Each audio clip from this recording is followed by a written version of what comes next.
1600 കഥ എഴുതിയിട്ടുണ്ടെങ്കിൽ അതിൽ 10 കുറച്ച് സെക്സ് ഉണ്ടായിരിക്കും. അതുകൊണ്ട് അതിങ്ങനെ പറഞ്ഞിട്ട് താങ്കളുടെ കഥകളിൽ ലൈംഗിക അതിപ്രസരമുണ്ട് എന്നൊക്കെ പറഞ്ഞിട്ട് തല്ലിടാൻ വരും ആളുകൾ. അതെനിക്ക് അത്ഭുതമുണ്ടല്ലോ. ജീവിതത്തിലെ എല്ലാം എഴുതുന്ന ഒരാളാണ്. ഒരു ക്യാൻവസ് ഇസ് വെരി വൈഡ്. അത് എന്നിട്ട് ഇത് മാത്രമല്ല എഴുതിയിട്ടുള്ളൂ. അങ്ങനെ ഇപ്പോഴും ഇത്ര കാലം കഴിഞ്ഞിട്ടും അതിങ്ങനെ പറഞ്ഞുകൊണ്ട് നടക്കുമ്പോൾ എനിക്ക് വിഷമമുണ്ട്.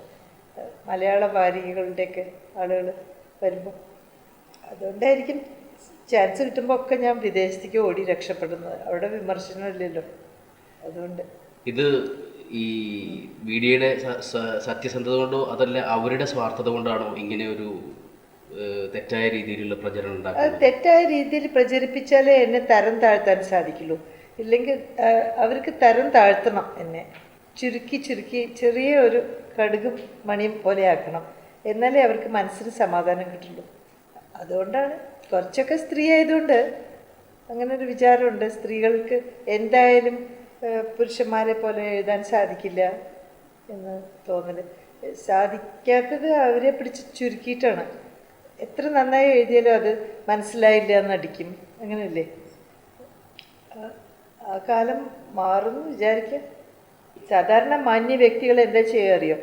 എല്ലാവരും ഇങ്ങനെ വെറുക്കും. എല്ലാവരെയും പറ്റിയിട്ട് ഇങ്ങനെ കുറ്റം പറഞ്ഞുകൊണ്ടിരിക്കും. വെറുപ്പും വൈരമൊക്കെ വളരെ മാന്യ വികാരങ്ങളായി തീർന്നിരിക്കുക. അതാണ് നമ്മളുടെ സംസ്കാരത്തിൻ്റെ ഒരു ചീത്ത വശം. ഞാൻ ഇന്ന ആളെ വെറുക്കുന്നു എന്നൊക്കെ പറഞ്ഞാൽ അത് വലിയ മാന്യ വ്യക്തിയായിരിക്കും. ഞാൻ ഇന്ന ആളെ സ്നേഹിക്കുന്നു എന്ന് പറഞ്ഞാൽ ലോകം മുഴുവൻ തിരിയും. അയ്യോ, ഇവർ സദാചാരമില്ല, സ്നേഹിക്കുകയാണ് ഇത്രയെന്ന് പറയും. എൻ്റെ അഭിപ്രായത്തിൽ സ്നേഹിക്കാനുള്ള കഴിവ് വർദ്ധിപ്പിക്കണം. എന്നിട്ട് എല്ലാവരെയും ഉൾക്കൊള്ളാൻ സാധിക്കണം. അതിൽ ഒരാൾ മാത്രമല്ല, ഒരു കാമുകൻ മാത്രമല്ല, ആണായാലും പെണ്ണായാലും മൃഗങ്ങളായാലും എല്ലാം നമ്മുടെ ഹൃദയത്തിൽ നമുക്ക് അവർക്കൊക്കെ ഒരു സ്ഥലം കൊടുക്കണം. അങ്ങനെ ഒരു കാരുണ്യം വളർത്തിയെടുത്താൽ ഭയങ്കര ശക്തി തന്നെയാണ് ആൾക്ക് കിട്ടുക. ആ ശക്തി ഉപയോഗിച്ചിട്ട് രചനകളും എന്തെങ്കിലും ചെയ്യും. ഒന്നും വേണ്ടെങ്കിൽ ആളുകളെ സഹായിക്കാനെങ്കിലും പുറപ്പെട്ടാൽ പോലെ. അതന്നെ ഒരു വലിയ ശക്തിയല്ലേ.